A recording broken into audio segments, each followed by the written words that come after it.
ఇదిగో మనం మరణించిన తర్వాత మనకు అవకాశం లేదు. ఇదిగో భూమి మీద జీవం ఉన్నప్పుడే ఇదిగో దేవుడు అవకాశాన్ని ఇస్తున్నాడు. ప్రియులారా గమనించండి, ఆలోచించండి. అల్పమైనటువంటి జీవితం కొరకు ఇదిగో మోసము చేయొచ్చు.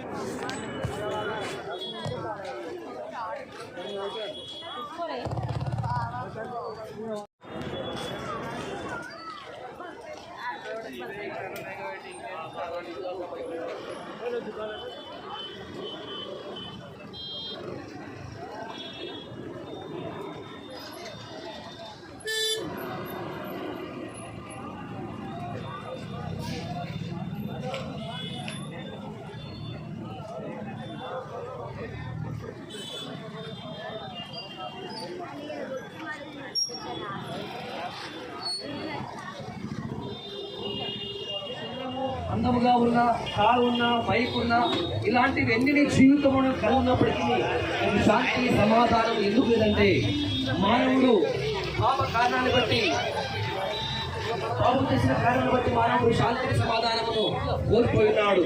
మరలా మానవుడి హృదయంలోనికి శాంతి కానీ సమాధానము కానీ నెమ్మది కావాలి అంటే పాప క్షమాపణ కావాలి. అనగా పాపాన్ని బట్టి శాంతిని కోల్పోయి బట్టి ఇప్పుడు మరలా 3 మెట్ల మెరగలు వచ్చా కొండలో కష్టమై కాచి ప్రాణం పెట్టినాడు. ఎందుకనగా మానవుడు పాపాన్ని బట్టి ఆ జన్మ కర్మ పాపాన్ని తీసివేసి మానవుడిని పరిశుద్ధపరిచి తాను కోల్పోయినటువంటి శాంతిని సమాధానమును నెమ్మదిని ఇచ్చుటకు యేసు వారిలో కలిగి వచ్చి ఉన్నారు. అంత మాత్రం కాకుండా 3 మేకల పైన గొల్గొతా కొండలో కలువరి సిలువలో రక్తమంతా కాచి ప్రాణం పెట్టాడు. ఆ రక్తము ద్వారా మానవునికి పాప క్షమాపణ ఉన్నది. ఎవరైతే యేసు ద్వారా